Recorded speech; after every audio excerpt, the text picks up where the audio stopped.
Palmer Luckey, thank you for doing this. Thank you for having me. I'm very excited. I've wanted to do this in person. I've been a admirer of the companies you've built and how you've gone about it. Not without different controversies that have popped up along the way, and I think we can talk about some of that stuff. But the media portrayal of you versus, in prepping for this, who the person that I've heard a bunch of things about, it seems a little incongruous, I would say, to say the least. Yes, the media lies. Yeah, well, we'll talk about that. Once upon a time, you were aspiring tech journalist. Well, people actually don't understand this, mostly because it just didn't come up all that much during the Oculus days. I was a journalism major. I went to journalism school for 3 years. At 15, right? I started attending college when I was 15, and I dropped out when I was 19, and to start Oculus. And I was actually the online editor of the school paper, the Daily 49er. So it's not like I have this internal bias against journalism. If anything, I'm generally inclined to be charitable and favorable and to see the value in good journalism.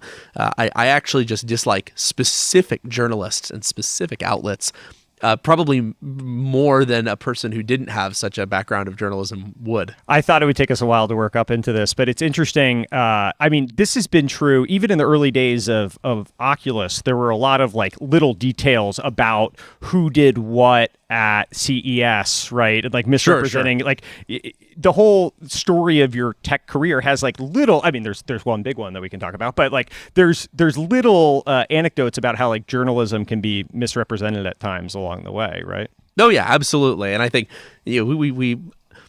I kind of dealt with that a lot at Oculus, but the reality is you don't have to deal with it when everything is going well and when you're being treated generally fairly. You know, I wasn't going to go out and nitpick that they got some small thing wrong or some small attribution incorrect. The issue is when they started to just say things that were completely untrue, totally fabricated, and then refuse to correct them for years and years and years on end. I mean, that was really, for me, very, very surprising, because I knew people made mistakes, but I didn't quite understand the extent to which they would protect their careers over correcting the truth. Actually, like, there was one of them. There's an Ars Technica article about me where it said that I was funding racist, anti-Semitic memes that were being spread all over Twitter and Facebook, which of course, like, the whole thing was actually just a completely fabricated claim. Nothing like it even happened. And they refused to remove or even edit the article for 6 years. And they actually removed it just a few months ago without telling me. No retraction, nothing. And I wish I could see behind the scenes, like, what caused them to finally, because for years I asked them to correct it. I was like, this is obviously false. Like, you have no sources. It's contradicted by many other credible sources. Like, you're clearly in the wrong here. And they just refused to even respond. And then finally, 6 years later, it disappears. I've been through that, similar things, literally dozens of times.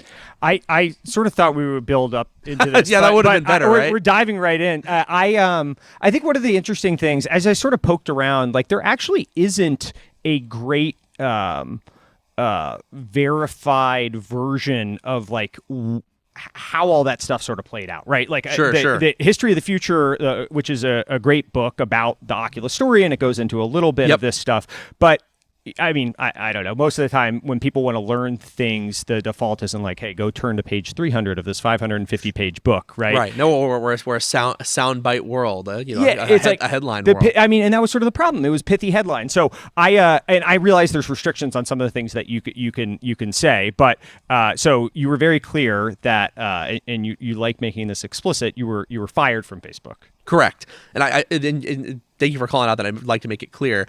I'm not trying to make myself overly victimized here, but there's so many times where executives are pushed out of their own companies, and then everyone agrees to play by the rules. I mean, you've seen this. Totally. They've decided to spend more time with their family. VCs They're the same way, by excited the to way. move on to the next great adventure. Yeah, same thing. VCs are excited to get back to operating or go spend time with their families. There we It's go. like, get back to operating. Yeah, that's a good one. Yeah. That's it's like, eight straight years of zeros on investments, and now you're ready to go back to operating. Yeah, exactly. Yeah, and so I think that is not a healthy thing. I think it's not a productive thing. I would like to see the industry be more honest about this, if only because it minimizes we all hear about the successful acquisitions. We all hear about the ones that go well and how they made the money and how it's great. But then the other side of it, the part where they potentially are getting forced out of their companies, where control is seized beyond the limits of what was agreed, those parts often get smoothed over by the corporate messaging. And the problem is then future people deciding what they're going to do with their company only see that positive side, and they don't understand. They don't have the real world experience to know that things don't always or even often go that way. So I think it's productive for people to see both sides of the coin. The Oculus story, one of the things that I was most worried about is it would be taken as very much a success story of mine, where it was like, I did this thing, I built this company, I sold it, it went great for me, and then I moved on to my next great adventure. I would hope that people could learn something from not just the good parts of what happened, but the bad. You also, I mean, you have this very pragmatic view in a lot of ways, and it's a dichotomy, I think, in some where you've said, like, it still fills you with rage to this day, right? It's true. Of like what happened, but also you have this, in some ways, peace that I've heard you talk about like, hey, ultimately what I care about is the VR industry becoming what it is, and it's in good hands for doing that. And That's so right. I can't let my personal views of what happened to me get in the way of like the mission that I actually wanted to support, or like, hey, I actually believe in the system at which people can maybe not be fired for political views, but I believe in the system at which at-will employment exists. That's something that I believe in, and so I actually think that I have a right to be fired from my company if they give me a few $1 billion, right? Absolutely. And I mean, I've had to make this clear to people. They say, I can't believe that you were fired for your political views. And actually, I'll go even further. It's not just at-will employment. Like, this is not legal. I'm not saying that I break the law here, just as a disclaimer for whoever's listening. Yeah. But I actually think you should, in certain situations, be able to fire someone there for their political views. Imagine that I work at, I work at Citibank, and we hire as an executive somebody who comes in, and then shortly after hiring them, they are publicly out on the record as saying, my life's work is to dismantle central banking and the capitalist apparatus. It is a moral imperative that I return the world to the people and that we nationalize all banking and industry. That's very much a political belief. Yeah. And I think it would be fair for Citibank to say, I think Citibank is not the right place for you. Yeah. I think you should go somewhere else. But to the letter of the law, you would have to continue to employ that person and allow them to be out there, using their Citibank job as a platform to get recognition and say things that are fundamentally opposed, not just to what Citibank is doing, but what the entire industry that you're operating in is doing. And you couldn't possibly be an effective executive in that situation. And so that's one of the things I kind of wish that it was legal for Facebook to just say, yeah, we fired him for his politics. He didn't fit in. We didn't like what he was doing, so we got rid of him. Instead, you have to make these ridiculous constructs where, like, if you ask them, was Palmer's politics any part of why he was fired? They have to insist. Not only was it not why he was fired, we didn't even consider it. It wasn't even part of our thought process. It's like saying that the sky is green, especially if you see the contemporary evidence. Like if you've read some of the stuff from the time, like, it's extraordinarily obvious that it was, at least in some part, motivated by politics. But instead, everyone has to lie. Everyone has to say these nonsensical statements and argue that they're telling the truth. And it's just so bad for everybody to have that happen. We're dancing. And of course, I'm at peace because like if I wanted to, I could just go and try to, like, Reese, you've seen me go off on a few of the people who have wronged me. There's a lot of people who've wronged me where I've never gone after them because I've done the calculus and it would be bad for the VR industry. I'm not going to do anything bad for the VR industry. And people often will say, oh, the press should be fair and they shouldn't be cheerleaders for the VR industry or tear it down. But I'm not a journalist. I'm a techno bro. And so I can do whatever I want, including choosing to not address major issues because I think it'll help the industry that I care so much about. So there's a lot of people who escaped my wrath only because it would be terrible for the VR industry. Sorry for no. That's and so we've danced around it a little bit. I guess maybe I took it down. It's actually kind of hard to find a a canonical record of like what even kind of transpired that's synthesized in a way. So let me do it in my words, and All right, sounds good. you correct me on anything that you want to. All right, let's do it. So you gave $9,000 to a pro-Trump political organization called Nimble America. It was a self-described social welfare 501c4 nonprofit. That's right. With a goal to shitpost for Donald Trump it was for a broad set of candidates against Hillary Clinton, I guess, theoretically, because that's the structure of the 501c4 or whatever, but like for Donald Trump. And the specifically to bring shit posting to the real world was I think the quote there. Got it. People always they quote shit post out of there, and then they say, oh, that means that he was trying to flood the internet with memes and posts. Like, well, no, actually, in fact, they explicitly were saying it's shit posting, but not in that venue. Yes, which was very frustrating for me at the time. And so the distinction you're drawing is like not just doing digital ads of shit posts and it's not even just doing digital ads. All they did was run a physical billboard. I was going to get there. One, and so that was the distinction you were drawing was so ultimately what happened. And in the description of the organization, they're making that distinction. Yeah, got it. If you were doing it on the internet, you would just be a shitposting organization. Yeah. You just wouldn't say our goal is to bring shitposting into real life. Yep. And so there was one billboard that was run. It said "Too big to jail" for Hillary Clinton. It was a picture of Hillary Clinton alongside the text "Too big to jail." Too big to jail. And so there was one billboard that referring at the time to at the time that it came out. This was when there was a lot of controversy about handling of classified material and whether or not she was being treated the way that other people had been treated by the legal system for handling data in similar ways. And so how it came to be is interesting for journalists, journalistic integrity and all that you were ultimately tied up in all this. And I think that's a interesting thing if people really care about how it came to be. But you did not, your original intention wasn't to be public with this, right? No. It was the founders, I think, of the sub forum not even the founders. They just used to be moderators of the. Yeah, that's the thing. They weren't even moderators. They at one point were moderators of the subreddit for like the de facto subreddit for the Trump campaign, which has ultimately got banned by Reddit. And I don't even really know years later, 2020, I think. And some of the stuff that at least the Daily Beast article that was the big one that broke out said was to become maybe it was a moderator. It said, is there a difference between white nationalism and white supremacy? Was 9/11 an inside job? So the interesting thing there, you're right. They mentioned, oh, it's this horrible place. For example, they ask you had to answer if 9/11 was an inside job, but they don't say what the right answer was. And the thing is, those questions, they imply that you basically had to be a crazy conspiracy nutter in order to even be allowed in. It was actually the opposite. They implemented those questions to keep out all of the nutters that were trying to become moderators. Like if you said 9/11 was an inside job, you were not allowed to become a moderator. They basically said, okay, yeah, that's like, if you think that the U.S. government did this, you should not be moderating this political forum for a current U.S. president, and so that was the actual really interesting thing is how they actually completely flipped it by acting like you had to answer one way, and in fact it was the other way. They were trying to filter out exactly the people they're implying they were. That's interesting, and so obviously there was a period of time at which it was popular, and then it branched off, and there were different ties to different groups and all that, but.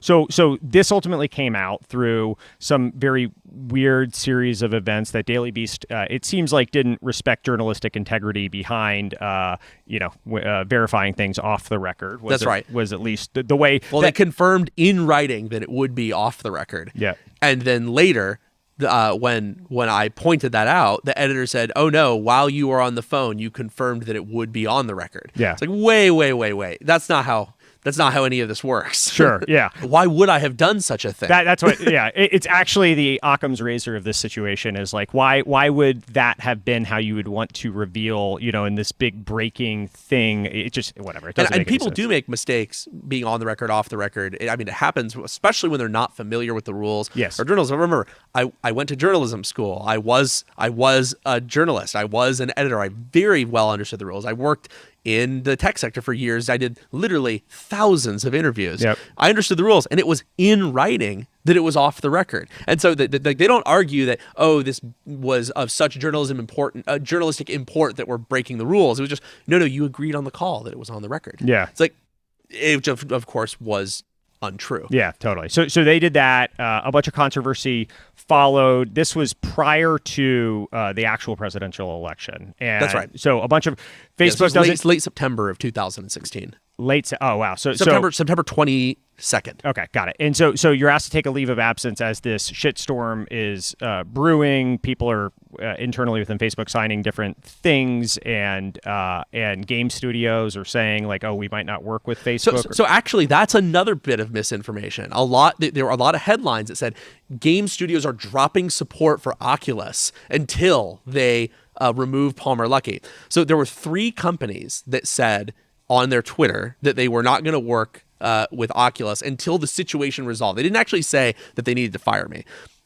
One of them was a paper trading card game company that later said that the whole thing was just a joke. They're like, no, we thought it was a joke. We said we're dropping Oculus support. We literally make paper trading cards. The joke was that we were dropping. And support. you're like, ha ha ha. Okay, so thanks for that. I So that's appreciate it. one of them.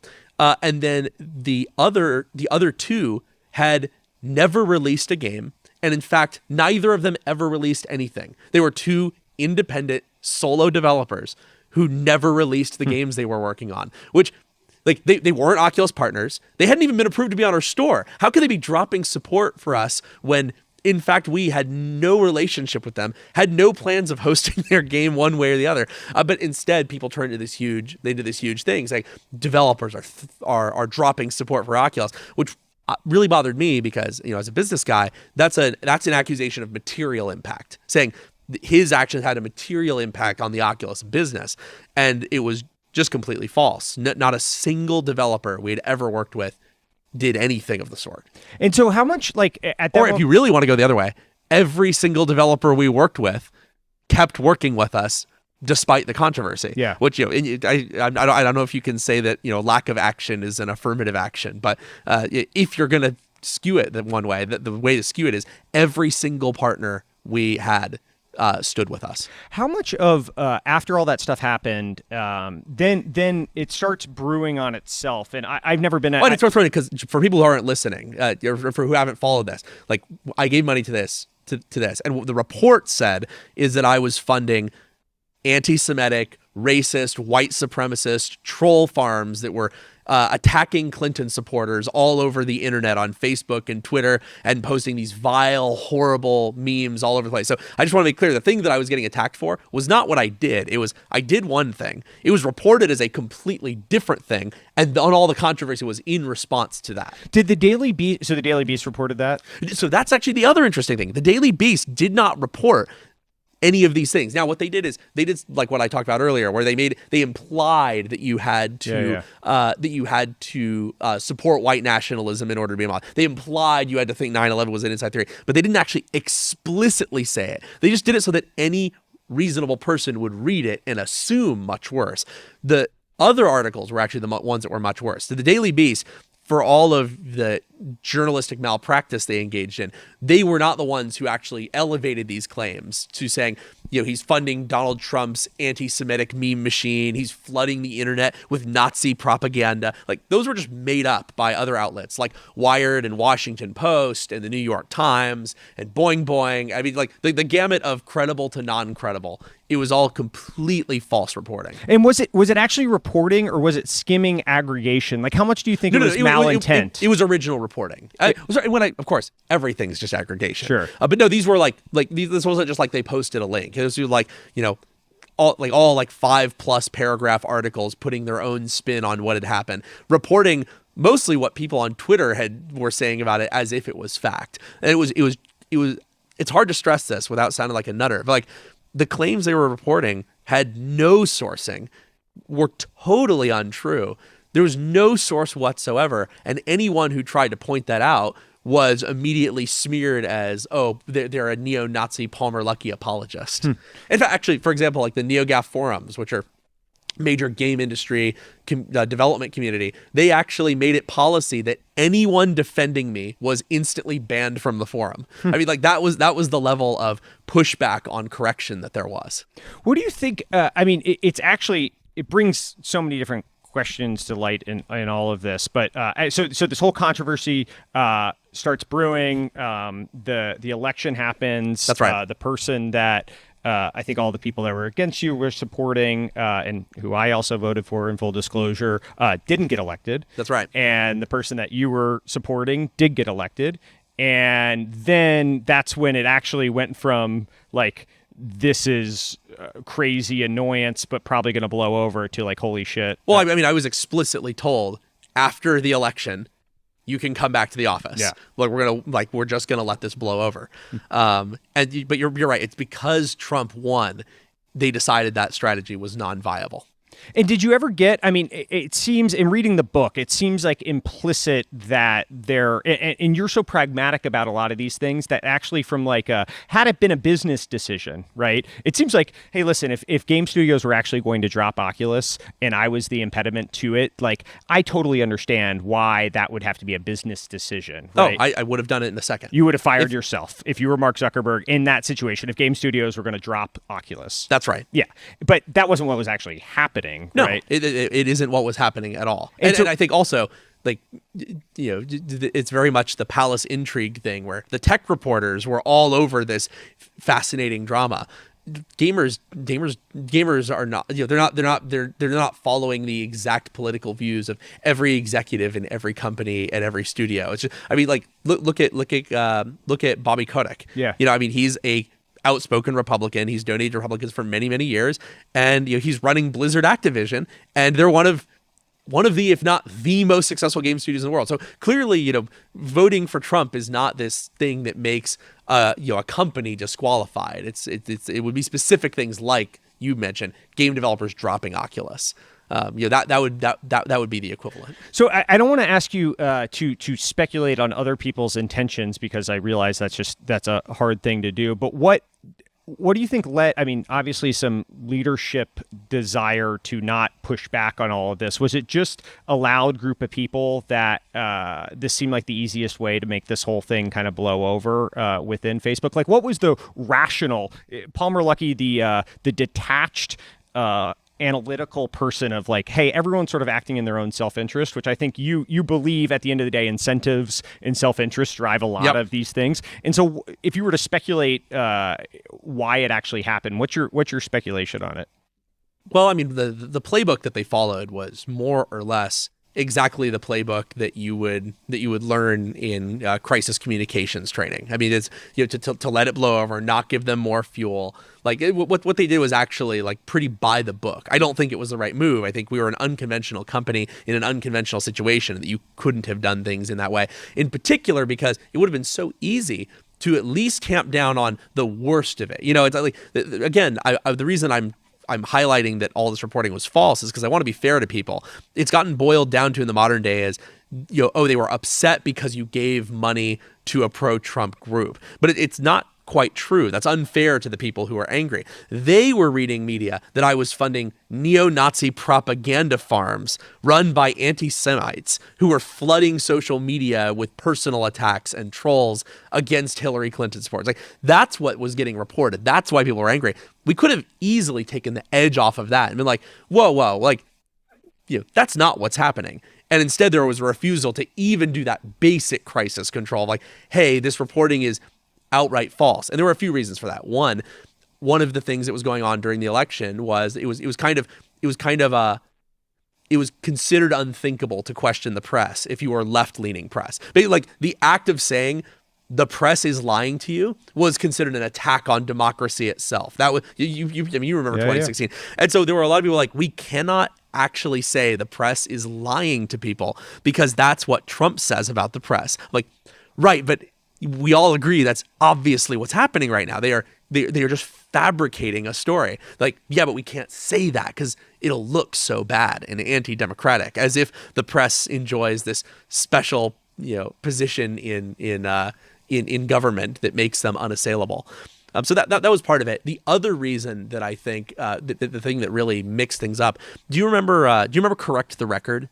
Vaguely, yes. Vaguely. But nobody really talks about it these days, but it was very relevant at the time. It came out that that ActBlue, ShareBlue was funneling millions of dollars to correct the record, which was an actual campaign to pay people to post on the internet to say nice things about Hillary Clinton and bad things about Donald Trump. It was an actual astroturfing campaign, and it was actually funded by the DNC and major left-wing organizations. And my whole controversy came out about a week after that was revealed that they were doing that. And so I think in some ways, I was being framed as kind of the mega millionaire financier of the right-wing equivalent to correct the record. It was kind of oh, well, look, we're doing this, but also the other side is doing that. And I think that's what set it partially out of control and why there was so much mainstream media coverage. Like the Washington Post story wasn't about Oculus or video games. It was about how astroturfing troll farms are funded and operated. And they basically talked about correct the record. And they're like, oh, and Palmer Luckey's doing this on the right too. He's paying people to troll people on the internet too. That kind of made it very difficult, because to go out and try to correct the record, as it were, on that would have also been seen as kind of picking the right wing side of the debate. And so that was, I think, fundamentally why I ended up in such a bad spot.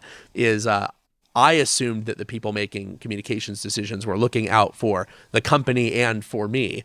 And typically the way that it works is you let the company handle the strategy, and in exchange, you get protected. It's basically, that's the hope. It's like, look, I'll let you call the shots, and I'll be a team player as long as we're all on the same team. What I did not divine is that there was no intention of keeping me on the team, and in fact, it was just a poorly run PR strategy that didn't help the company or me or anybody. Yeah. So you kind of understand from an incentive standpoint in a lot of ways how you ended up in that situation. I mean, I like just to put it in one sentence. If they would have just fired me and said, we're firing him because we don't think he can be an effective leader because so many people here hate Trump and his supporters, I would have been unhappy about it. But ideologically, I couldn't have found much rage in myself about it. I would be like, okay, that's at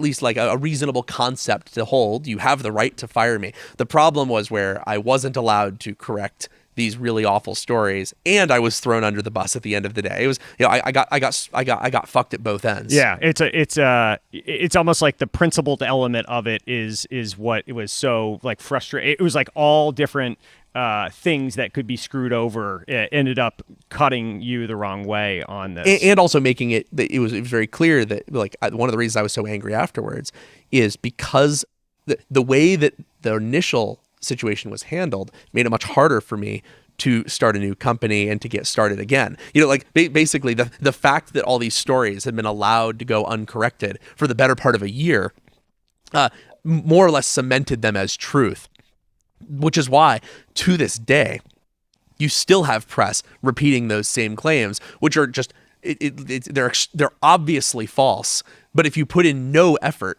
then it's easy to re-report them. And honestly, I mean, I think about myself until I sort of went down this rabbit hole of doing all this. Like, it's actually a very natural thing. You want to believe what you're being told is true, and going back to primary research on every topic, like, isn't a tenable way to live your life on this. It's tough. You can do it on one or two topics you care about, but to do it every time, you're right, there's not enough time in the day. It's just like, it seems like the pearl's not worth the dye for me to figure out exactly what happened to Palmer Luckey. Easier for me as a venture capitalist to not invest in his next company just because I would have to go talk to so many different people to figure out all these different especially because things. You go to Wikipedia and it says a bunch of stuff and it cites a bunch of stories. And the way Wikipedia works is if a credible outlet reports that it's true, it's true. Now, that's true even if primary sources directly contradict it. Wikipedia says primary sources are not to be trusted. It's actually third parties that are reporting on that are the ones that are actually weighted higher.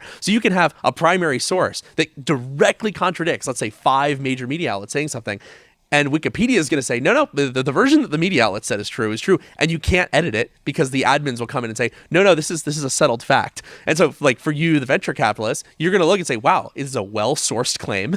Many credible outlets have said so. This must be true. Yeah. It's the only reasonable thing that someone could do, which is why, by the way, I'm not angry at people who read these stories and were and were aggressive against me. This is why I'm so angry, particular at the reporters, because the people who were misled. This is not their fault. They were told something that wasn't true, and they got really angry about something that didn't happen, and that's not their fault. I can't say, oh, well, you should have gone to the primary sources. Yeah. Because to your point, that's not reasonable. But I can hold the people who made that happen accountable. And so what's the better takeaway from you in all of this? Like, obviously, it's a very unfortunate situation. The company you founded was taken away from you, and I know it's going to bother you. I mean, you seem to be doing well. Anduril seems to be. We're doing great. Great. And it seems like you're in a pretty good place with all of that. But I'm sure it still hurts. I mean, right? The biggest takeaway is do not underestimate the long-term impact of not correcting falsehoods about your company or yourself. A lot of people, they say, oh, it's not that big of a deal. I'll just let it be said and we don't correct it. They don't want to go toe-to-toe with the press, and they don't understand the long-term impact of that, because that thing that was said can now get re-reported. Like, there was a New York Times story that reported a quote, and they put it in quotation marks and said that I said something. Well, I never said that. And in fact, I had the written quote. They were quoting a written quote. I said, hey, your quote is literally inaccurate. I said something totally different. Here is the written quote. They said, oh, we don't think the meaning's all that different. And I explained, I said, well, that's not how the New York Times style guide works. You don't get to decide. We put in quotes what we think the general meaning of something was, because it actually is important to note what it was.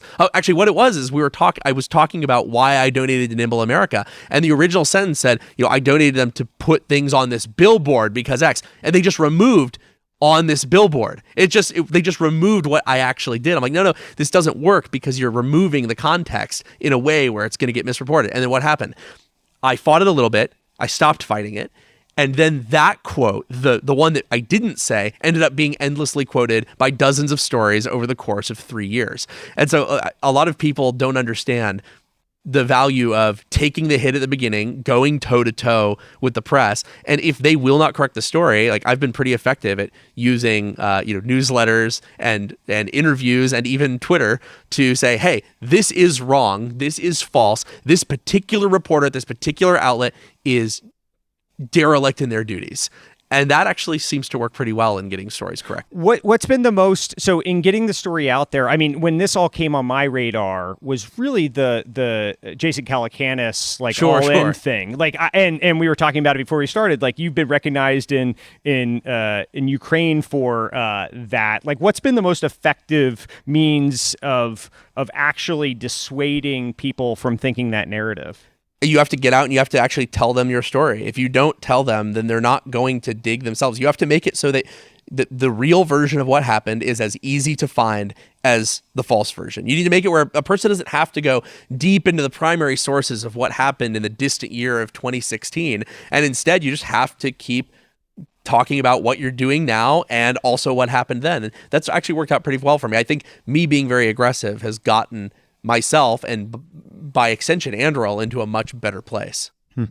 Interesting. Which is not what anyone in any crisis communications PR firm will tell you. They will tell you, like, if I'm like, yes, the way to solve misreporting is to immediately aggressively attack the journalist who is lying about you. They'd be like, oh no, you can't do that.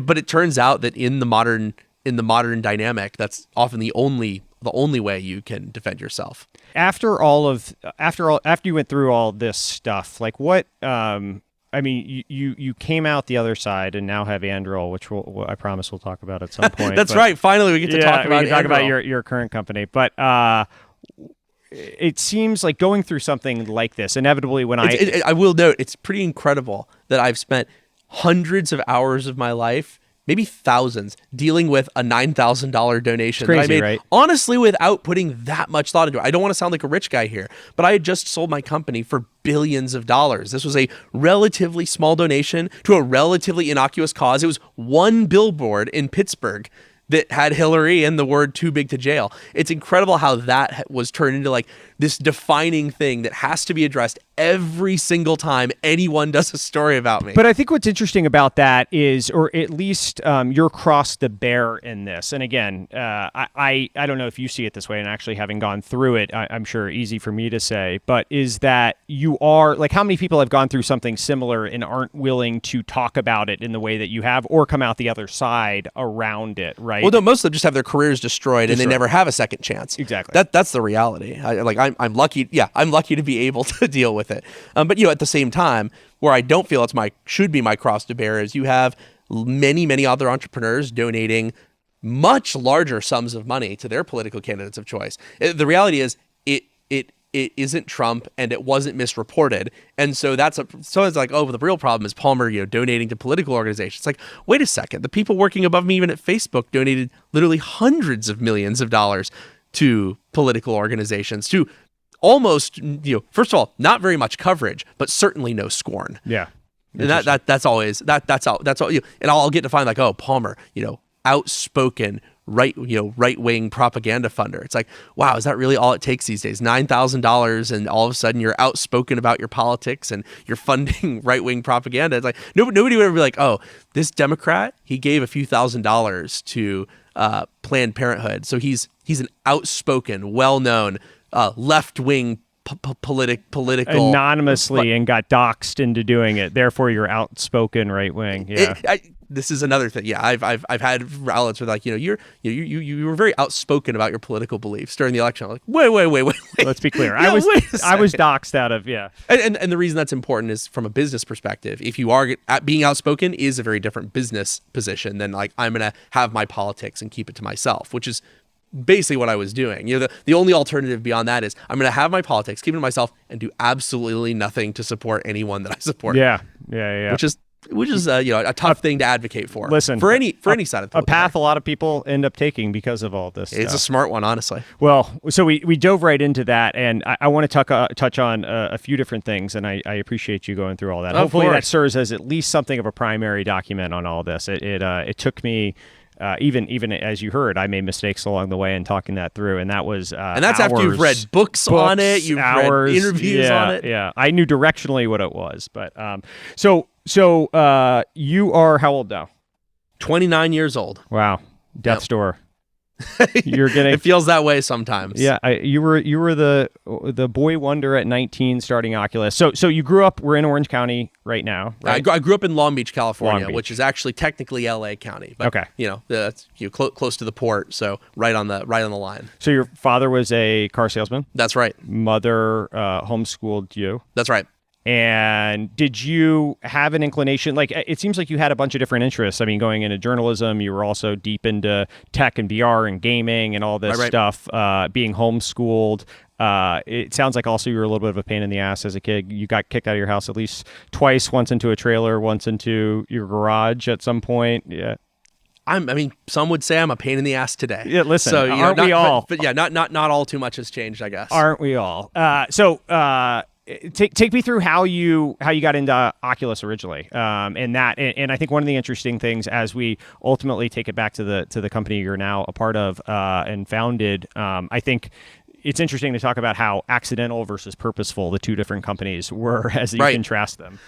Well, like the thing about Oculus was VR was my hobby at the time, and so I started Oculus because I really liked VR and I wanted to make a run. I had a few good ideas for basically how to make a better VR headset and how to replace certain high-end hardware functions with much cheaper software functions, make it easy to use for game developers.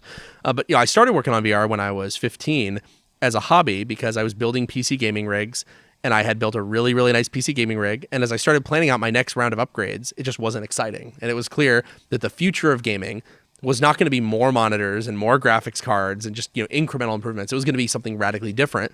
And as a science fiction fan, it was apparent to me that virtual reality was not just the next step in gaming, but the final thing. Once you have perfect virtual reality, like that's it. The ability to simulate anything a human could experience or imagine experiencing. That's the holy grail. And so I decided that I was going to work on that as a hobby. And Oculus kind of came out of that, not because I thought that VR was going to be the best business ever or because it was going to make me a lot of money, but because I loved working on VR. It was very interesting. I had a lot of fun working on it.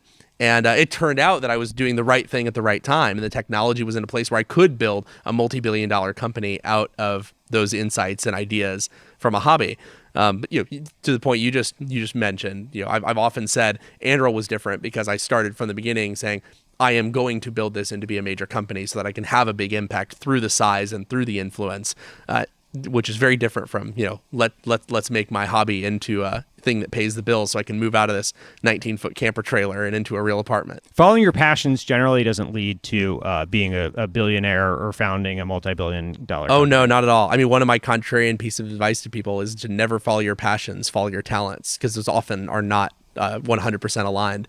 So many people, they get this false advice where they're told, follow your dreams, follow your passion, whatever you love doing, that's the thing that you really should do with your life. The problem is that the most of the things worth loving are not things where you are going to be able to make money or certainly have an impact. And this is especially true for, I think, kids and teens. Kids and teens told, follow your passion. It's like, no. What you're passionate about when you're 9 years old has very little correlation with good life decisions. It is bad advice for kids, in my opinion. And that's how you end up with the number one most desired job for children being a YouTuber or a Twitch streamer rather than being an astronaut or an engineer.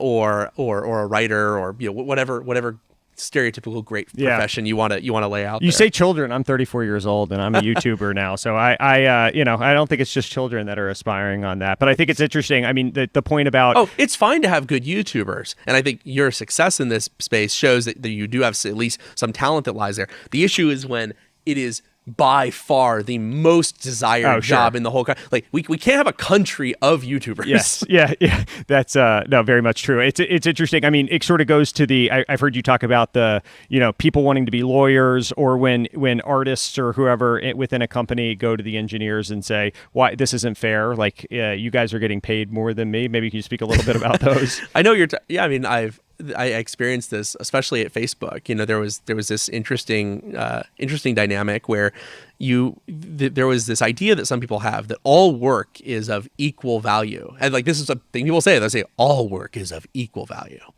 And so you'll have someone whose days consist of like brainstorming and sketching flowers and thinking about how they're going to do a sticker in the Facebook chat.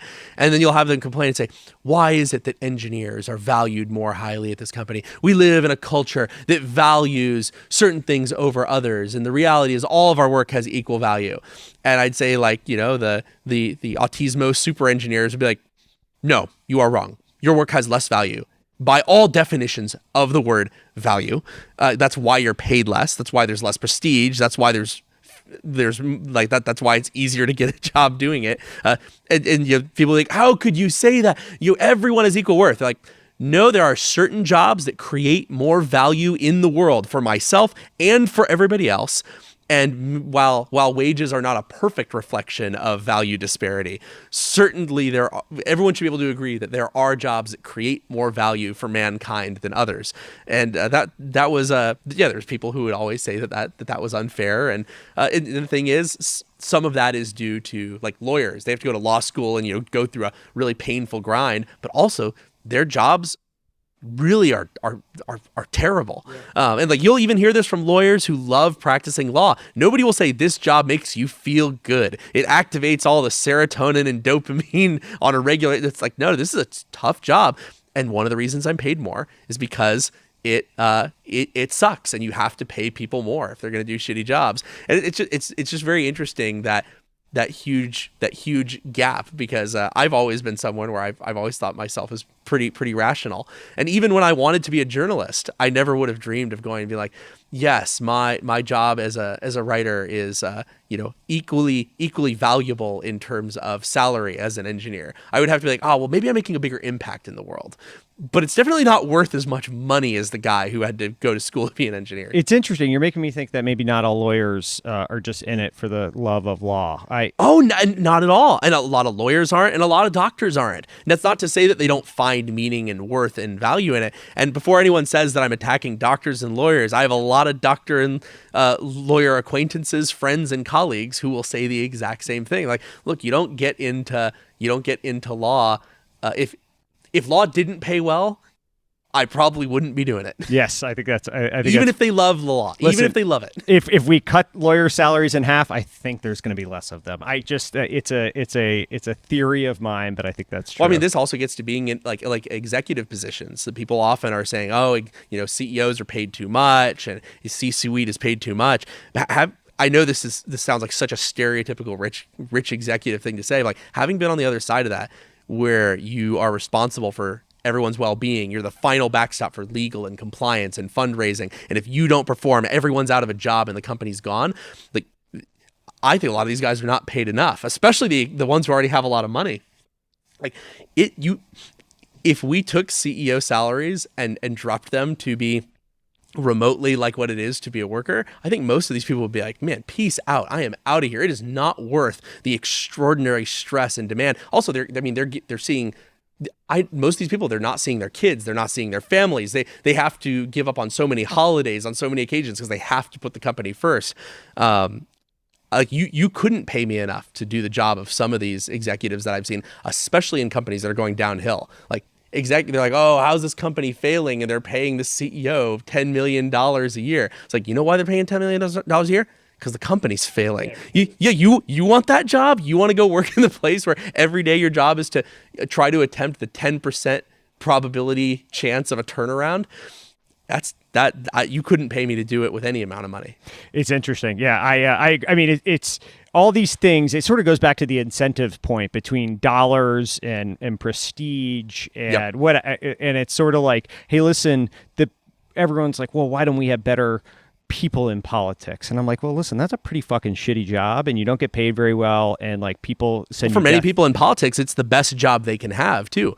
Like, there's a lot of people where it isn't that great of a job, and people are like, oh, well, it pays $170,000 a year and you get benefits. Like, yeah, but you spend all your time traveling. You're fundraising all of the time. You get death threats all the time. You get death from threats all the random time. people. Your family is now being attacked by press, by random people on Twitter.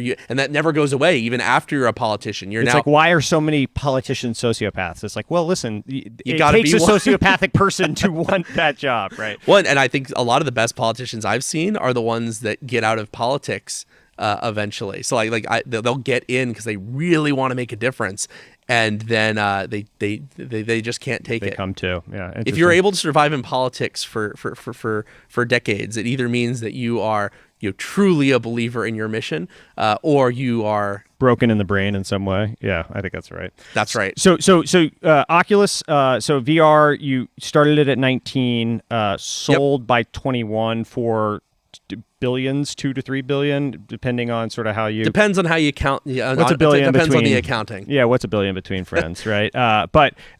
Specifically, like the reason for the confusion, and just for anyone who's listening, the official number was $2.3 billion.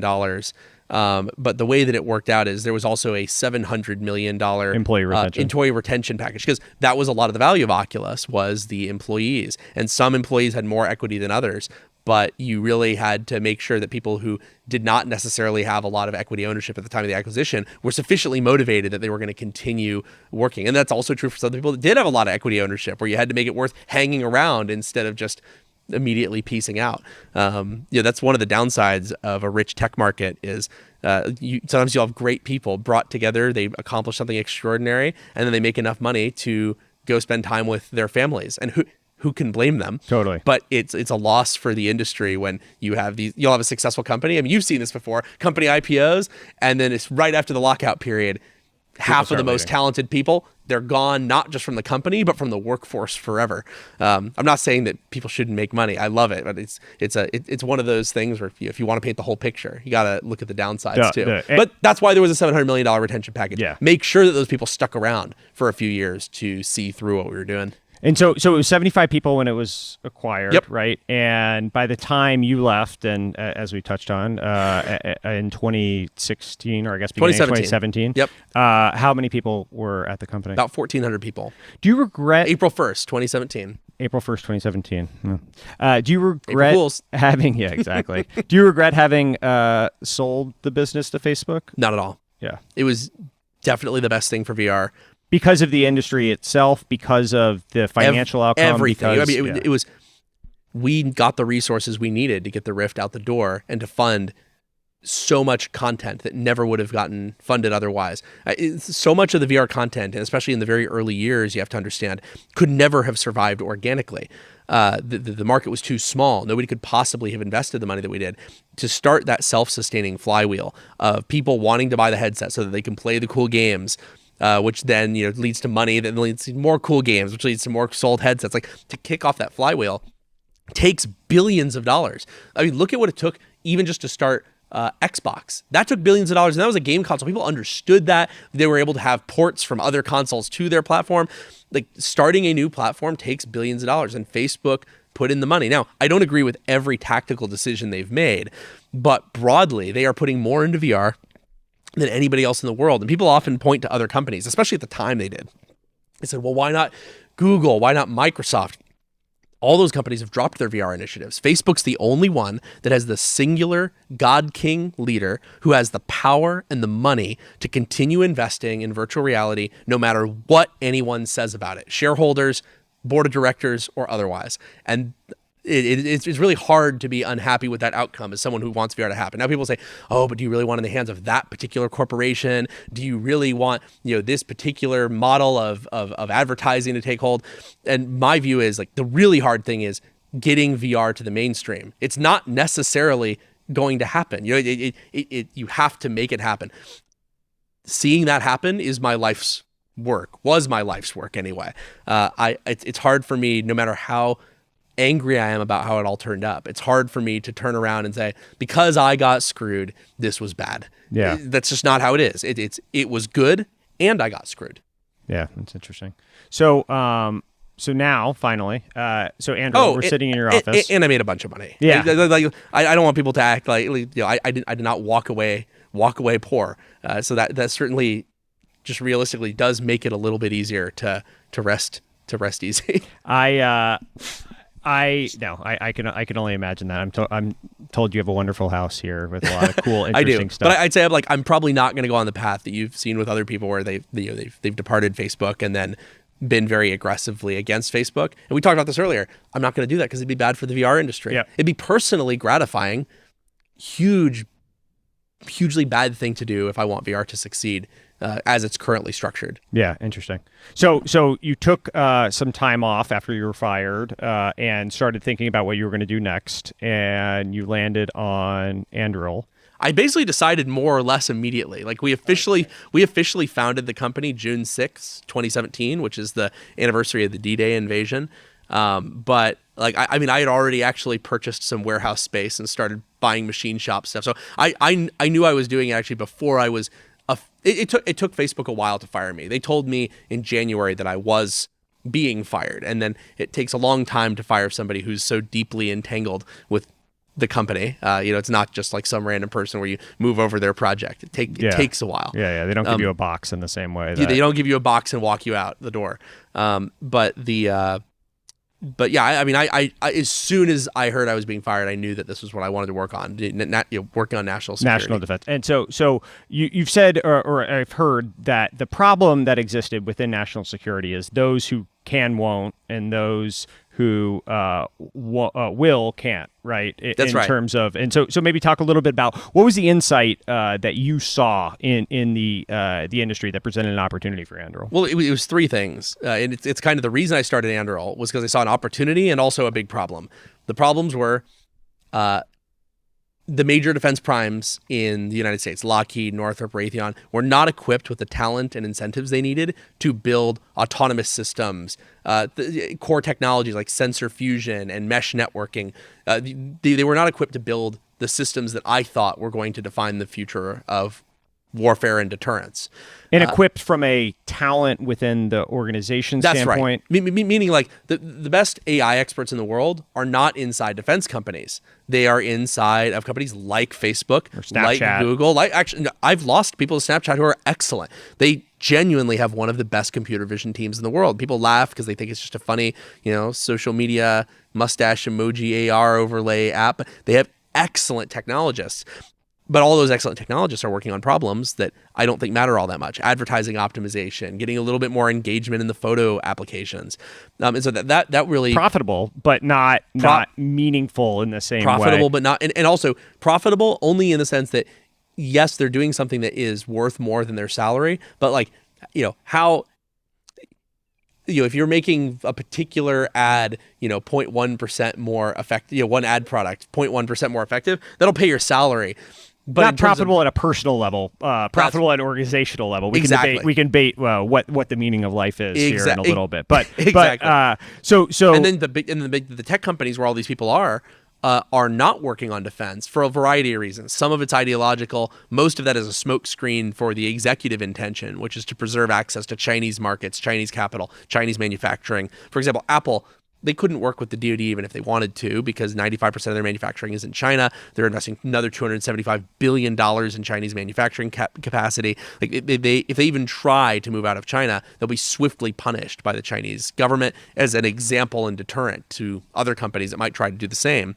And so you have even the largest companies in the world are totally dependent on the Chinese Communist Party. And there's never been a point in history where anything was remotely like this. Like, imagine if during the build-up to World War II, if the most valuable technology companies in the world, in the United States, had said, we can't work with the DoD because we need access to imperial Japanese manufacturing. Or imagine if during the Cold War, if we'd said, I don't think we can help the Department of Defense because we really see the Soviet Union as a huge revenue opportunity for us. We're in a position like that today, except it's even worse. Because back then, we could have changed our mind had a conflict broken out, and we could have pivoted into it. Well, IBM serviced the Germany back in World War II, right? So they did, and I'll get to that in 1 second. Okay. But that is an interesting one. Right now we're in a position where in the U.S. we couldn't change our minds because we outsourced all of our manufacturing and industry. So if a war did happen, we would just be totally screwed because our big tech companies have divorced themselves from duty in a way that's never been seen in U.S. history. Now, IBM was interesting because you're right. IBM did service Germany, including under the Nazis, it's a very complicated issue. Like IBM, I think today is a very good company. Their official excuse is that they didn't understand the extent of what was happening in Nazi Germany, and that when they were required to by the government, that they did comply with the rules and stop supporting things. Whether or not that's true, even in the case of IBM, literally supplying technology to the Nazis, even when they were supplying the Nazis, they were also working with the U.S. military. And so that's when I say we're in a worse position today. These companies will sell technology to China because they need China to be happy. They will not sell it to the U.S. military for exactly the same reason, because they need China to remain happy. So at least IBM was willing to sell to both sides of the war instead of just the wrong side. So there's two different buckets. There's the Lockheeds and the Raytheons and the Northrop Grummans, and then there's the Apple, the Googles, I don't know who else is in that bucket, Yep. Microsoft, and so there's been at different times Google's tried to work with, and Microsoft, by the way, they're a shining light. They have said, their president Brad Smith said that U.S. warfighters will always have access to their best technology. They did the IVAS program, building AR glasses for the U.S. Army. It's like Microsoft actually is one where I think they're doing the right thing, and they are getting penalized in China and other markets for it. I'm so glad that they're doing that. They're making the right call. So I just wanted to call them out of that list. They're one of the good guys, in my opinion. So I guess Apple, Google are specific. I think Apple and Google, really Apple is kind of my favorite go-to example because they're so dependent. Yeah. I mean, without Chinese manufacturing, Apple ceases to exist. People talk about Apple cash reserves as if it's, the lost treasure of Atlantis. It's $100 billion plus in cash sitting in the bank. They talk about that like that'll allow them to weather anything. It couldn't weather this. $100 billion is not enough to completely reset up all manufacturing for all Apple products, many of which require components that can only be made in China at present. Their company could be destroyed with the stroke of one pen, and they're the most powerful, largest corporation in the entire world.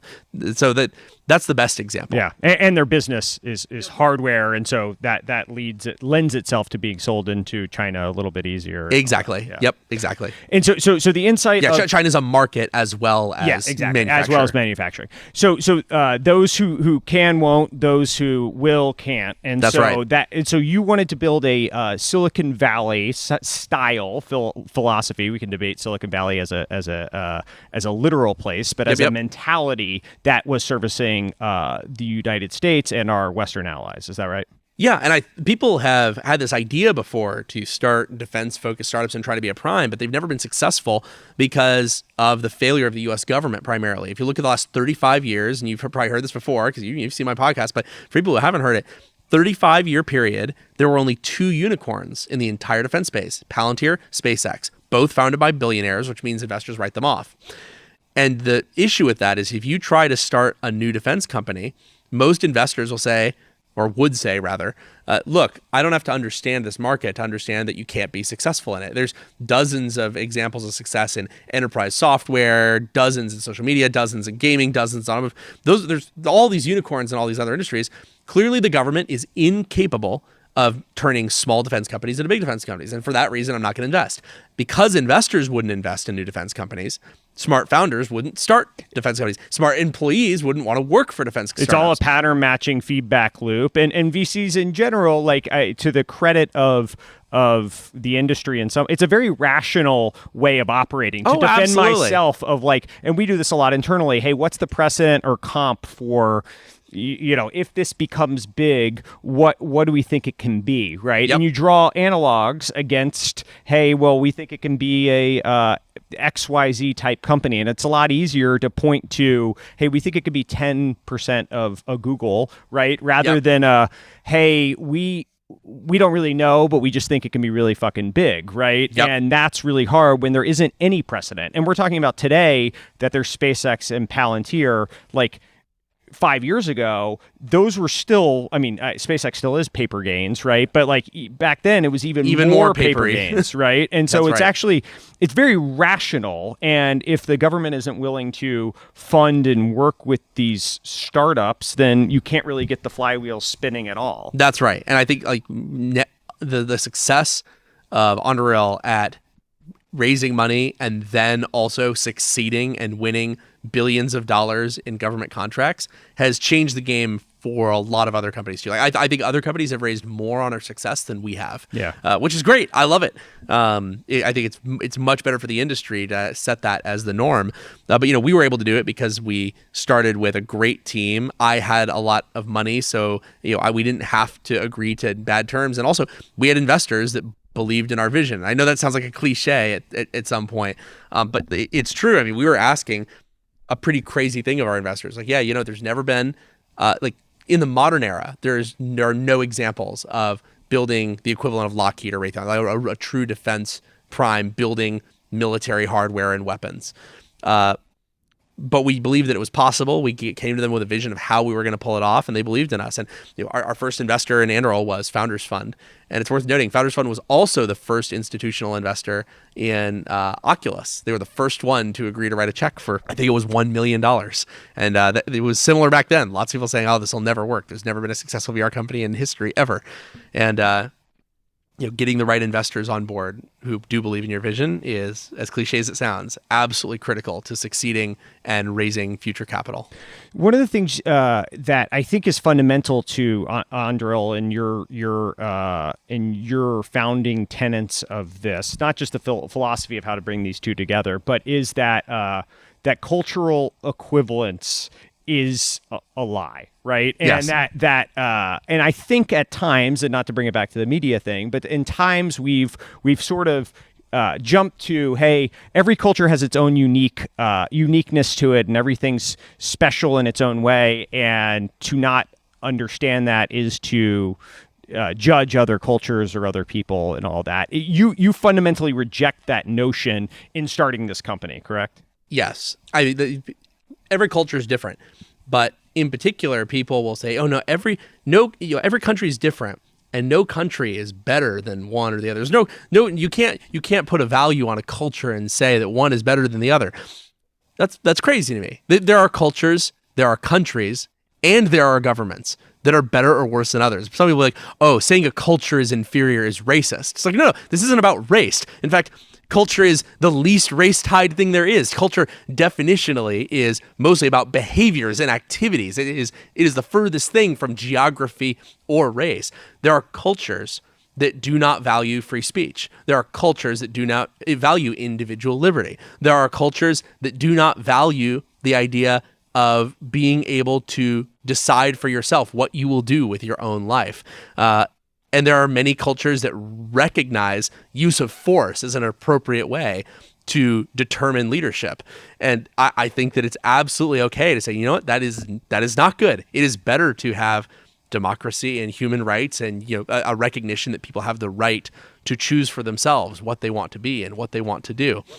And I know that sounds almost like cliche, but that's what you have to boil it down to when you're talking about values of one culture, one country, one government being different or better than the others. And in particular, I think our system and the system that our allies have adopted in different levels of success is superior to what you see, for example, in Russia or in China. And what they have built, people say, oh, well, what you really mean is the the Chinese government. You don't really mean the Chinese people or their culture. I'm like, no. Their culture also has an element of it being okay to rule through application of force, to be an empire that rules over people, and that people don't have individual liberty to choose their own destiny. Like that's not even a government thing. That is also a cultural thing. So I know it's a bit controversial, but you're right. I believe that cultures can be better than others in terms of the level of morality and decency. So we've sort of set the backdrop for all the things that led to your current company. Yep. What do you actually do? So what we build is tools for the United States and our allies to deter war from happening in the first place, and if it does happen, to win quickly. We focus primarily on artificial intelligence and autonomy-enabled systems. So we build hardware that is powered by artificial intelligence, really high-end networking, high-end sensor fusion technology, really kind of software-defined, hardware-enabled products that are able to solve complex missions. So we build products that defend military bases from ground, air, and undersea incursions. We build systems that protect U.S. bases from air attacks. We build things that are used to find targets and mark them so that we can destroy them if need be.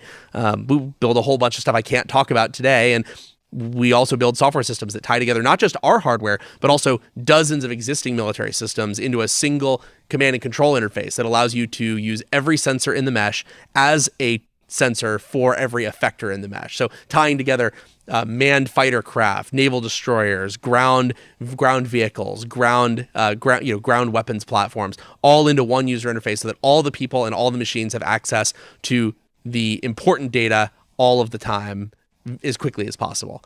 Now, I know that covers a lot of ground, but that's what we're building. We're building drones that small drones that go in backpacks, large drones that go in the back of big trucks. We're building sensor towers that are deployed along the border, along a bunch of critical infrastructure, a bunch along of U.S. military bases, a lot of counter air systems for knocking air vehicles out of the sky, but before they are able to attack U.S. and allied forces. And we're deployed not only here in the U.S., but also all around the world on combat footprints that are seeing real action every day. And there's two other things I think that are interesting that it feels like you've done. One is that there was an opportunity to shortcut your way into some of these contracts by willing to kind of go at risk, right? And put your balls on the table and say, hey, we're going for this, and like we're going to use our own money, which is not the way that the primes traditionally operate, right? Well, we use our own money and we decide what to build, how to build it, and how to build it, and when it's done. And then we sell a product to the government. You're right, most government contracts are on what's called a cost-plus basis, where they get paid for time and materials, which incentivizes them to actually work slowly, to pick expensive solutions rather than cheap solutions. And it means... Because there's just a little bit amount above, you're going to get your time, and then you're going to get a little bit of profit margin on top. Exactly. You get paid typically a few % on top of whatever your materials are. So you're actually incentivized to make your materials cost as high as possible, your hourly cost is high, or your number of hours as high as possible. So because if I'm getting 20% on $500 million, and it's a $500 million project, it's better if it's $1 billion. And it won't be 20%; it'll be like 4% or 5%. Yeah. Okay. And so the people often misunderstand the severity of the issue. It would be people think, oh, that means that they're going to just work on a project slower and because they want to kind of milk it for money. But it's worse than that. Even at the very beginning of the process, they will architect things in such a way that it has to be expensive to build. Because let's say that you could solve the problem for $10,000. At that point, it's not even worth doing the paperwork. You will never architect a system that is so cheap that you can't make significant money in this model. And so what we've done is say, you know what, we're going to try to solve the problem for first principles, and we're going to try to build it using our own money. And then we are going to do better than everyone else and sell it to the government. And often we're selling to the government for a small fraction of the price of competing systems and performing better. And we still make more money, both in terms of absolute amount and percentage, because we are able to build cheaper systems that are still higher margin because we actually did it in an intelligent way that was trying to be efficient from the very beginning. Like the first page of our first pitch deck said, Anduril will save the government hundreds of billions of dollars a year by making tens of billions of dollars a year. And I mean, we're well on our way, but we're not quite there yet. And one of the other, I mean, you're going at risk, but then you're also not doing the incrementality of how the government typically operates of let's make a slightly, this one goes to 11 or faster horses or whatever the right analogy is, which is how you're doing it more from a first principle standpoint of how we can solve this problem, correct? Internally, we always say to always trust that the customer knows what their problem is. Never trust that they know what the solution is. Meaning, these are the guys who are actually getting attacked, getting killed, having to carry out these missions. They know where they're struggling. They know where they are not winning. But you cannot count on them to then come to you and say, and this is the thing that we think you need to build to solve the problem. Because a lot of times they don't have exposure to the full set of technologies you can bring to bear. They're not experts on autonomy or artificial intelligence. They don't know what new sensor technologies might be possible if you invested more money into it. And so what we usually do is listen to them about what the problems are, and then try to come up with better solutions than anything that they've ever thought up. And we maintain close communication as we build the thing. I like to say we can't just build a Batmobile and show up and say, hey, what do you think of this thing out of the blue? But if you keep them in the loop, then you can make sure you're building the right thing, even though the government's not paying you to do it. Which is something you personally, and I think you encourage your employees to do as well, is to try to know a lot about a lot, but at a minimum know a little about a lot. Well, yeah, if you know a little about a lot of different things, then you can reach outside of your domain to do totally different solutions that you never would have come up otherwise. Like the government solution to an aircraft not having enough range would often be like, okay, we're going to iterate on the compression ratio of this engine, or we're going to spend a year trying to make the aerodynamics 5% better. But if you have people who are in a totally different world, they might say, well, actually, you could just have better flight path planning that is taking advantage of reading the air, the weather conditions in real time as you're taking off out 100 miles. And it could be just through that you achieve your 5% improvement. Oh, and guess what? All you needed was a cheap sensor and a couple weeks of development. And a person who's an aerodynamicist never would have even considered that as the solution to the problem. Someone who's an expert in building new engines never would have even considered it. And you know who really wouldn't have considered it? The guy who's in charge of funding that airplane. It's not even on his radar as a possible solution to his range problem. And so we try to think of it from first principles. What's really the best way to solve a problem? Not the best way within one particular industry. And I make sure that we have employees who have a broad experience of things from different industries, not just experience in the defense sector. And that manifests itself in interesting ways, I think, where instead of like autonomy, for example, in flight, the failure rate, if you're trying to build it with a person flying a plane, right, the failure rate that you want to maintain is astronomical, right? Because if it fails, then the person's going to die. But if it fails 1 out of every 1,000 flights and it falls off, then you can design it cheaper and have it be more effective. And actually, if it falls off, then it's not actually a big deal. No one's dying, right? Well, and not only are you able to make things cheaper, like you could say, okay, we don't need the life support systems. We don't need to have triple redundant oxygen systems. We don't need to X-ray every bolt, because it's okay if 1 out of 1,000 airframes ends up failing. That's just fine. It's easier to get reliability through multiplication of numbers than multiplication of reliability of each airframe. But you also actually get better capabilities. You've probably seen the new Top Gun. Yep.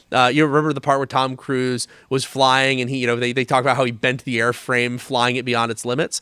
So the thing is, when they're talking about those limits, that was actually a really clear example. The airframe was capable of much more than they would willingly allow a human to normally operate it at. Because if a person operates that aircraft that way and something goes wrong, then it's going to potentially rip apart, explode, and he dies. But if you have autonomy, you can say, you know what? We're going to have all these things operating at the limit where maybe there's even a 50% chance the aircraft is going to destroy itself during the mission by operating so hard. That's okay. Not acceptable with people. Totally acceptable if it's part of your plan with autonomous systems. And autonomy is going to enable so many advancements in cost reduction, in capability advancement, and also in the number of systems you can manage. You can't manage thousands and thousands of airframes at the same time in an area if they're manned. It just doesn't work. People are bad parallel computers. You literally cannot communicate over radio fast enough to coordinate. But with autonomy, you can have 1,000 airframes all working together to do missions that are literally impossible for people to do. Ultimately, the systems in war that get used will kill people. That's right. That's what happens in war. So one of the things I've heard you talk about is that there's that optionality presents the opportunity for morality, and that actually having these opportunities. Yeah, the way I usually frame it is technological superiority is a prerequisite for ethical use of technology. Can you elaborate on what that actually means to Sure. you? Now people often say, well, that's not technically true. You could choose to use technology in a moral way, even if you're losing. But history suggests that doesn't happen. When you have worse technology and less power than your adversary, you will fight dirty to survive. If you want to basically use technology in the most ethical way in war, meaning you want to have the lowest amount of collateral damage, you want to have the lowest amount of friendly fire, you want to have the least suffering possible while still defending your country. It's much easier to do that when you are so immensely powerful and so immensely perceptive, meaning your intelligence apparatus and surveillance apparatus for watching your enemy systems is so good, you can basically fight with your hands behind your back. You'd say, you know what? We're not going to take a pot shot at that thing when it's rolling by a civilian building because we know we're going to be able to kill it at any instant that we choose. We're going to wait until a different moment. It's when you have limited capabilities, when you're on the wrong side of the technological curve, that you start to say, you know what? We have to take whatever shot we can get. Oh, is that an enemy soldier or is that a farmer? I don't know, and I'm not willing to risk those 5 guys over there. I'm going to take the shot. A lot of the worst ethical decisions that we have made as a country in war have been when we are not in a good position to win, and I think that's true for almost any other country that wants to survive. And so the reason I say technological superiority is a prerequisite for ethical superiority is because it's only when you have the technological high ground that you can be reasonably expected, us or anyone else, to take the ethical high ground and take a basically strategic hit because you believe in doing the right thing. And there's this uniquely American complex of, and it's probably manifested from movies and journalism and all this. In terms of cultural superiority, I will say one of the things I love about American military culture is the mentality of not leaving your troops behind, not abandoning them even when it is extraordinarily costly in treasure and in additional life to recover people. I think that is something that many cultures do not have, and I think it's a very positive thing that treats the value of human life appropriately. There's a lot of places where the value of human life is treated as less, and I think it deprives them of so much in the long run when they treat human life as a cog in the machine that can be thrown away rather than another chance for a brilliant person to make a big difference. So I know that's not what we're talking about, but it's another one of those things where when I think about ethical superiority, it's not just about winning the war. It's about I want to kill as few of their people as possible. I want as few of my people to die as possible. And I think that for us to value life that highly, you have to be in a position to act on it. Yeah. Technological superiority leading to ethical superiority, or the opportunity for that, leads. Yeah, it's very much the opportunity. It's not necessarily. Yeah. No, it's not inherent that that's going to be the case as That's right. China and Russia will present. But there is this uniquely American philosophy with how we operate in almost everything. It could be a pandemic, it could be any crisis that we're ultimately faced with. That hey, we're if we galvanize and pool all our resources to something, right, we can will something into existence. Yep. And actually, your industry now doesn't exactly work like that, right? And I'm sure it's manifested itself in some ways and become more commonplace with what's going on in Ukraine. But Yep. why do we need to build way ahead of the need for these solutions that are actually practical from a war standpoint? Why is actually prepping for what could happen the best way to prevent stuff from happening? Because you want to build the things that you need before the war happens. The whole point of the war machine is not to win wars, it's to deter wars. You want to build tools that are so powerful that most wars happen when one or both sides misestimate the strength of their adversary. If they know that they're going to lose, it's possible they'll go to war as a matter of honor, but rare. Usually, if you know your adversary will win, then you will not fight him. If you think that he's weaker than he is, then you might fight him. And if you know he actually is weak, you also will fight him. So it's not just about being strong. It's about making sure that the other side knows how strong you are so they can factor that into their calculus. And what I always tell people is what happens is you'll have Ukraine gets invaded. Everyone says, oh my God, I want to do something to help. I want to build drones for Ukraine. I want to try to help as much as I can. The time to help is not after the invasion. At that point, you're already screwed. There's already people dying. There's already cities being leveled. You want to build things long ahead of that so that you can deter that conflict from ever happening in the first place. And that's especially true when you're living in a society like the United States, where we've given away so much of our manufacturing capacity that we can't afford to pivot in after the fact. I mean, World War II, we pivoted our entire industrial machine to being a war machine. And our industrial machine is not nearly as powerful as it once was. That's not an option anymore. And so it's not even if you don't believe in the deterrence factor, if you want to win the war, you also have to start building these things far ahead of time. So that's kind of my principle here. The reality is, to stop the conflict, you have to build things long before the invasion happens. And this is the case for Taiwan as well.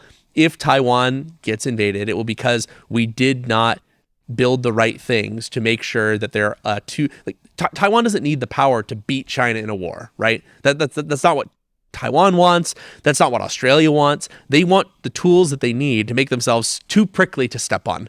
That's all they want. And if they do get invaded, it's because we gave them the wrong tools and they weren't prickly enough. I've talked many times about if Taiwan gets invaded and then everyone says, oh my God, how could we have predicted this? If only someone had known that this would happen. It'll drive me nuts, because it's very apparent today that they are not prickly enough. You went over to Ukraine when? That's right. It was pretty recently. So I've talked with Zelensky a few times, but that was the first time I've ever been to Ukraine. What's your opinion on the state? I assume you keep up with it pretty closely, and what you can disclose. Very closely. Yeah. What's your view on the state of play as it stands in mid-September 2022? I think that there is a decent chance that this is going to turn into a very long-term conflict, which is not what anyone wants. It's not what the U.S. wants. It's certainly not what Ukraine wants. And then obviously it's not what Russia wants. They thought this was going to be easy. They roll in, they take the country, they parade through the streets, and they be done. The Ukrainians are fighting incredibly well given the tools that they have. They have shown immense courage in going into danger, not because they have to, but because they want to stay and defend their country. And that's something that we haven't really seen. We haven't really seen in recent times. Is a well-armed, modern-ish fighting force that's willing to put themselves in that situation. I think that in the long run, they are going to be able to push Russia out of Ukraine. The biggest issue that they're going to have is keeping some of these eastern parts of Ukraine. I mean, when Putin says that these parts of Ukraine are Russian, I don't want to give him a propaganda victory, but to some degree, he is correct culturally. You do have places in Ukraine that identify as more Russian. They speak Russian. They actually like Putin. There's probably no equivalent quite like it in the United States. Imagine if in the United States there were like a bunch of people in Alaska who actually wish that Alaska was still part of Russia. That would make it a really tough place to hold. And so I think the toughest thing they face in the long run may not be the Russian armed forces proper, but rather a kind of insurgency that is armed and funded by the Russian government over the long run. In the near term, I think they're going to be able to push Russia back out and take most of that territory back. I'm very optimistic. So you're on your second wildly successful company. Anduril was most recently valued at. We're in the middle. We're in the middle of raising a round right now, so we'll see. Okay, so billions. Our last round was about $4 billion. Billions and billions of dollars. Actually, $4.6 billion. 4.6. Exactly twice the purchase price of Oculus. Yeah, well, amazing how those coincidences. It's amazing work how out. those numbers work out, isn't it? It's almost like the numbers are arbitrary. Yeah, or that the CEO has some pride in the numbers and continuing to prove doubters wrong. A lot of. I mean, it's true. I've talked about this many times. I have a chip on my shoulder, and so I cannot help but.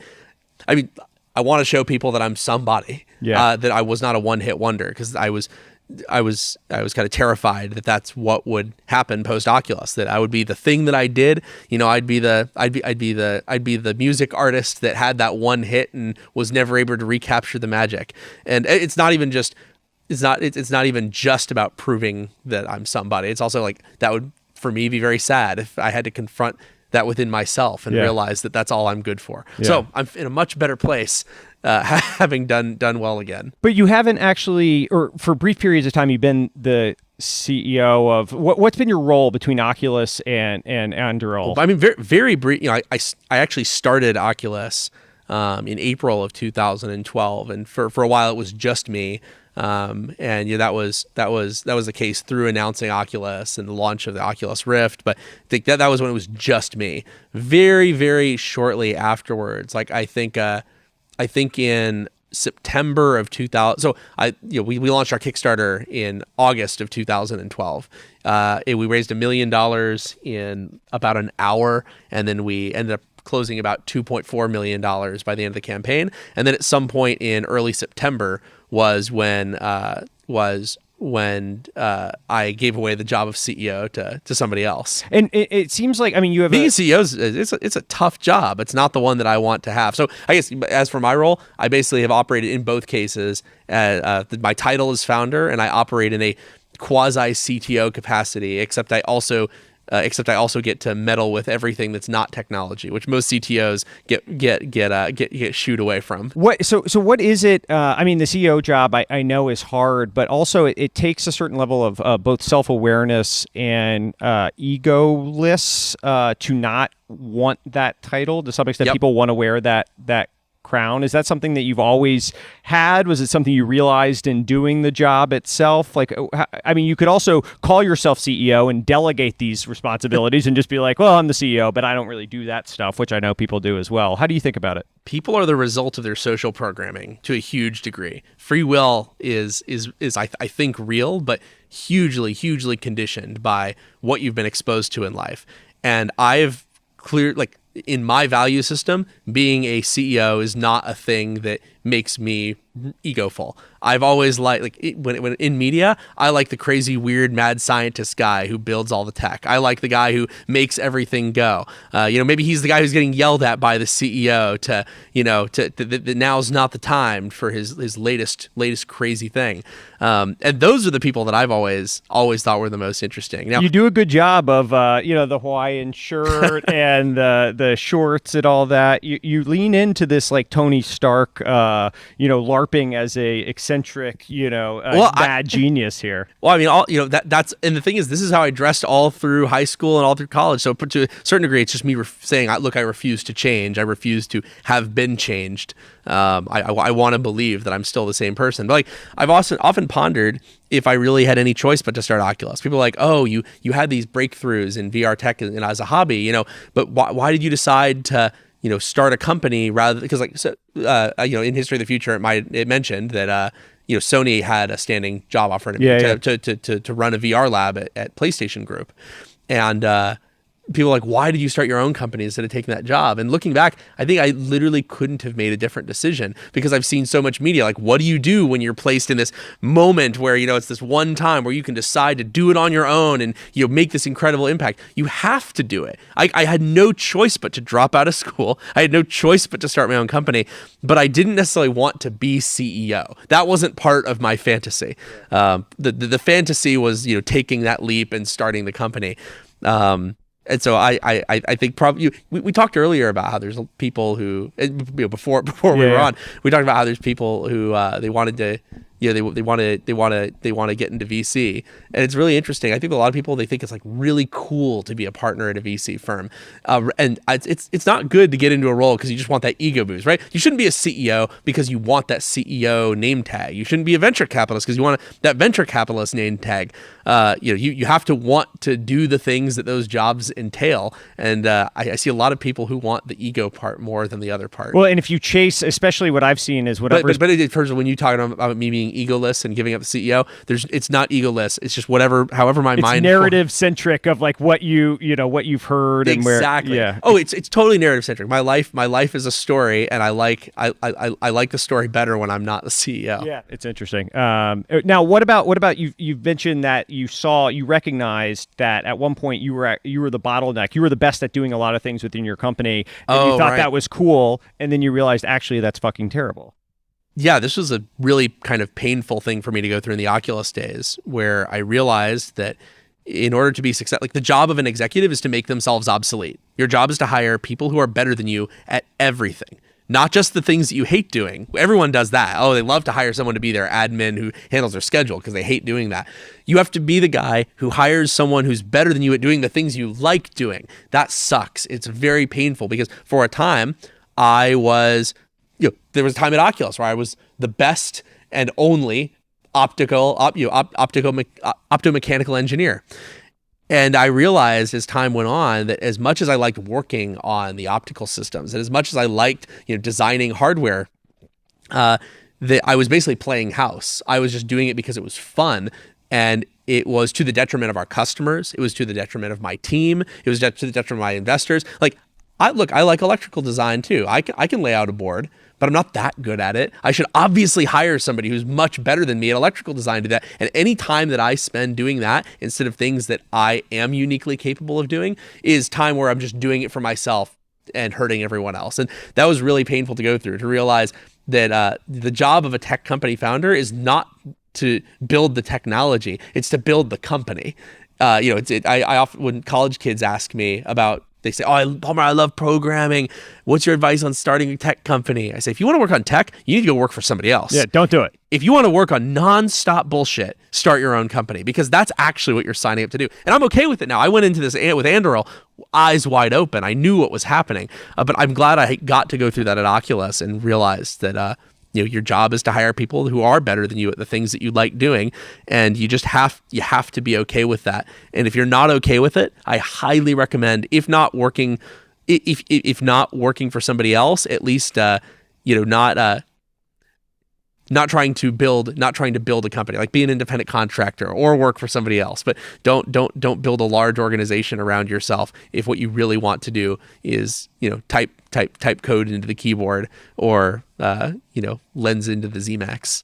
Well, Palmer Luckey, that's all I got. Thanks for doing this, man. Thank you so much. It's been a blast. This is a lot of fun, and thanks for being authentically yourself and answering all these questions for people's benefit. Palmer walked in sort of sight unseen to all the stuff we were going to go through, and kind of just riffing here. So really appreciate it. That's always way more fun than having to go through a bunch of prep. Way more fun. Thank you, sir. Sounds good.